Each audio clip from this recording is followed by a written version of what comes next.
పిల్లలు, మన చుట్టూ రకరకాల పక్షులకు బదులుగా కేవలం కాకులే ఉన్నట్లయితే ఎలా ఉంటుంది? వివిధ రంగుల పువ్వులు కాకుండా కేవలం ఎరుపు రంగు పువ్వులు మాత్రమే ఉన్నట్లయితే మీకెలా అనిపిస్తుంది? అలాంటి పరిసరాలను మీరు ఇష్టపడతారా? ప్రకృతిలో రకరకాల మొక్కలు, జంతువులు ఉండడాన్ని ఏమంటారో తెలుసా? జీవ వైవిధ్యం.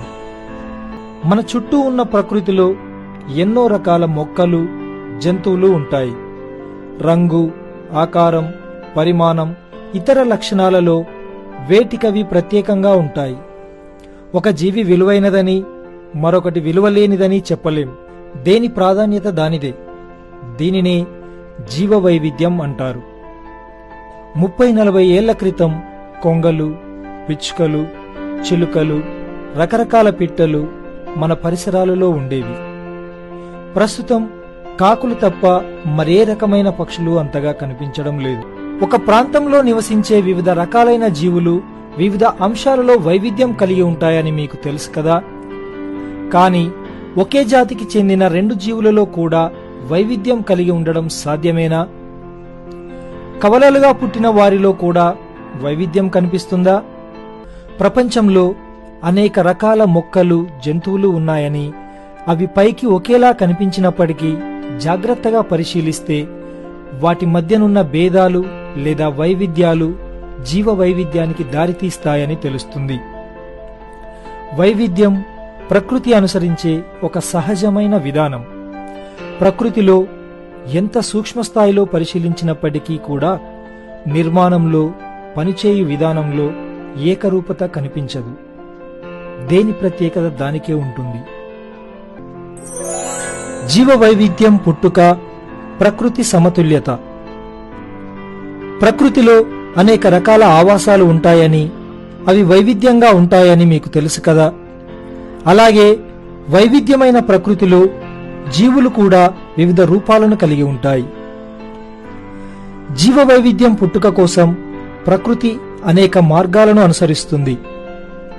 సహజ విపత్తులైన వరదలు, భూకంపాలు, దావానలం లేదా మానవ జోక్యం వలన ఆ ప్రాంతంలోని జీవులు పూర్తిగా తుడిచిపెట్టుకుపోతాయి. అయినప్పటికీ కొంతకాలం తరువాత ఆ ప్రాంతంలో మరలా జీవజాలం పెరగడం చూడవచ్చును. మొక్కలు, జంతువులు, కీటకాలు, సూక్ష్మజీవులు మొదలైన జీవులు హఠాత్తుగా ఆక్రమించుకోవడం ద్వారా ఒక ప్రాంతం తిరిగి ఆవాసంగా మారుతుంది. ఇవి ఒకదానితో మరొకటి పరస్పరం చర్యలు జరపడం వల్ల కొత్త ఆవాసాలు ఏర్పడతాయి. ఆవాసంలోని జీవుల సంఖ్య సమతుల్యమయ్యే వరకు జీవుల సంఖ్య పెరుగుతూ ఉండడాన్ని మనం గమనించవచ్చు. పిల్లలు, కొన్ని దశాబ్దాల క్రితం దట్టమైన అడవులు ఉండేవని, అందులో రకరకాల మొక్కలు, జంతువులు ఉండేవని మన పెద్దవాళ్లు కథలుగా చెప్పడం మీరు వినే ఉంటారు కదా. మరి ఇప్పుడు ఆ అడవులు, అందులో ఉండే మొక్కలు, జంతువులు తగ్గిపోవడానికి కారణాలు ఏమై ఉంటాయి? ఎప్పుడైనా ఆలోచించారా? రోజురోజుకి జీవ వైవిధ్యం ఎలా తగ్గిపోతుందో తెలుసుకోవాలంటే మన తెలంగాణ రాష్ట్రంలోని పెద్దపల్లి జిల్లాలో ఉండే రామగుండం అడవి కేస్ స్టడీని ఒక ఉదాహరణగా పరిశీలిద్దాం. Ramagundam case study. తెలంగాణ రాష్ట్రంలో 60-70 సంవత్సరాల క్రితం రామగుండంలో దట్టమైన అడవులు ఉండేవి. ఇవి అనేక జంతువులకు నివాసంగా ఉండేవి. ఈ అడవులు మంచిర్యాల సరిహద్దు వరకు వ్యాపించి ఉండేవి. ఈ అడవుల్లో పులులు, చిరుత పులులు, జింకలు, హైనా, నక్కలు, అడవి పందులు, ఎలుగుబంట్లు, నాగుపాములు, కొండ చిలువలు, ముళ్ళపందులు, గుడ్లగూబలు, కుందేళ్లు, ఉడుములు, తేళ్లు, ఎడారి సాలీళ్లు మొదలైన ఎన్నో రకాల జంతుజాలం ఉండేది. కాని థర్మల్ విద్యుత్ కేంద్రం ఏర్పాటుతో 100 ఎకరాల అటవీ ప్రాంతం అంతరించిపోయింది. ఆ తరువాత వెలిసిన అనేక కర్మాగారాలు, క్వారీల వలన అడవులు నరికివేయడం మరింత ఎక్కువైంది. మానవ సంచారం ఎక్కువవటం, భవనాలు, రోడ్లు నిర్మించడంతో అడవి దాదాపుగా అంతరించిపోయింది. అడవులు కొట్టివేయడం వలన చాలా జీవులు అంతరించడం మొదలైంది. ఒకప్పుడు మంచిర్యాల వద్ద ఉన్న అడవిని పులుల లోయగా పిలిచేవారు. కాని ఇప్పుడు మచ్చుకైన ఒక్క పులి కూడా కనబడదు. నక్కలు, జింకలు కూడా కనబడవు. పలుచబడిపోయిన అడవుల్లో అక్కడక్కడ కొండ చిలువలు, నాగుపాములు, జింకలు, కొన్ని రకాల తేళ్లు, ఎలుగుబంట్లు అరుదుగా కనిపిస్తున్నాయి. ఈ మధ్యకాలంలో నెమళ్లు ఎక్కువగా కనిపిస్తున్నాయి.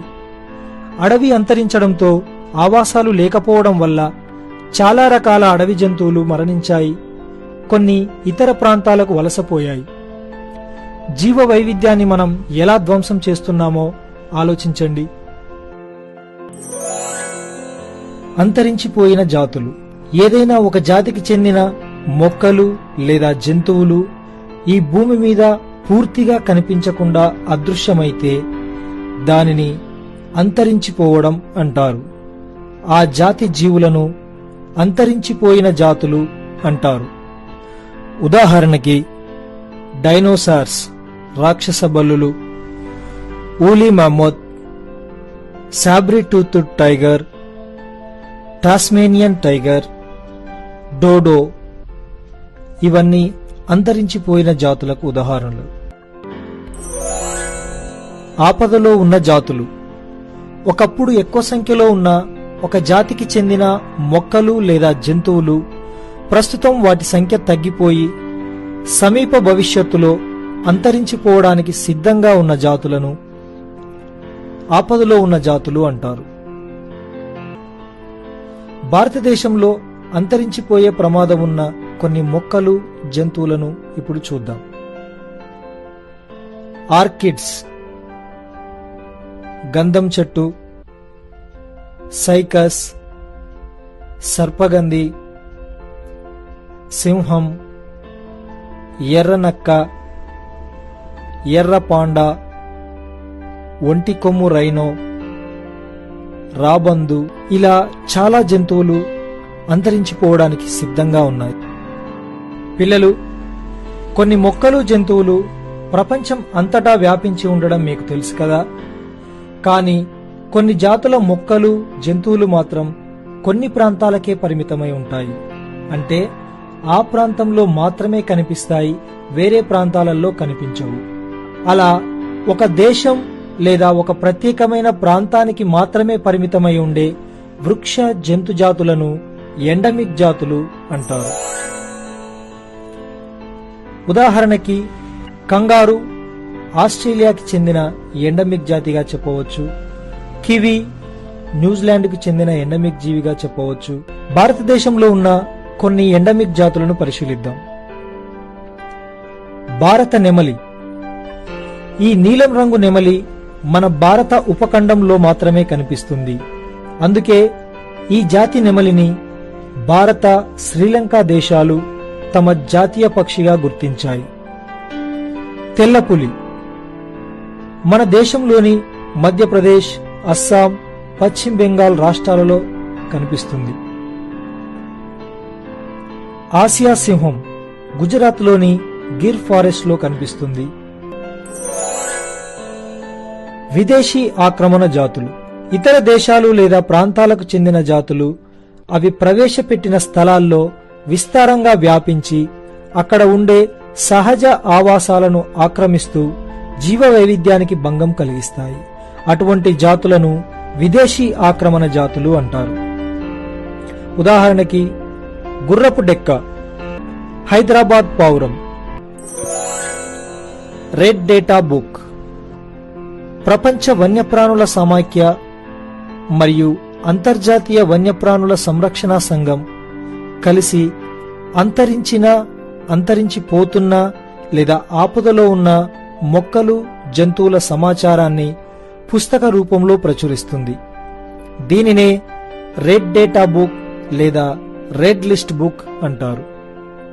ఈ రెడ్ డేటా బుక్ అనేది అంతరించిపోతున్న మొక్కలు, జంతుజాతులను సంరక్షించుకోవలసిన అవసరాన్ని తెలియజేసే సూచికగా ఉపయోగపడుతుంది. ఈ జీవులను సంరక్షించుకోనట్లయితే సమీప భవిష్యత్తులోనే అవి అంతరించిపోయే ప్రమాదం ఉంటుంది. జీవ వైవిధ్యం ప్రాధాన్యత. పుష్పాలు ఎక్కువగా తేనెటీగలు, సీతాకోకచిలుకల వంటి కీటకాల ద్వారా పరాగ సంపర్కం జరుపుకుంటాయి. ఈ పరాగ సంపర్కం అనే ప్రక్రియ వలనే పుష్పాలు ఫలాలుగా మారతాయి. ఆ ఫలాలు అన్ని రకాల జీవులకు ఆహారంగా ఉపయోగపడతాయి. కానీ క్రిమిసంహారకాలు, కీటకనాశకాలు మొదలైన వాటిని విచక్షణారహితంగా పిచికారీ చేయడం వల్ల హానికర కీటకాలతో పాటుగా ఉపయోగపడే కీటకాలు కూడా చనిపోతున్నాయి. ఉపయోగపడేది, ఉపయోగపడనిది ఏదైనప్పటికీ ప్రతి మొక్కకు, జంతువుకు భూమిపై జీవించే హక్కు ఉందని గ్రహించడమే జీవవైవిధ్య సారాంశం. ప్రతి జీవి ఆవరణ వ్యవస్థలో భాగమే. ఏ జీవి నశించినా ఆవరణ వ్యవస్థలోని ఆహారపు గొలుసులు, ఆహార జాలకంపై దాని ప్రభావం ఉంటుంది. జీవవైవిధ్యం లేకుంటే మనకు మనుగడ లేదు. జీవవైవిధ్యం అధిక జనాభాకు కావలసిన కనీస అవసరాలను తీరుస్తుంది. మనం ఎప్పుడూ ప్రకృతిని మన అవసరాలకు ఎలా వినియోగించుకోవాలి అనే కోణంలో ఆలోచించాం, కానీ ప్రకృతిని ఎలా సంరక్షించుకోవాలి అనే కోణంలో ఆలోచించలేదు. మానవుడు ప్రకృతిలోని ఒక భాగం మాత్రమే. ప్రకృతిని సంరక్షిస్తే అది మనలను రక్షిస్తుంది. కాబట్టి భూమిపైన జీవ వైవిధ్యాన్ని సంరక్షించాలంటే ముందుగా మనం ప్రకృతి పరిరక్షణలో భాగస్థులం కావాలి.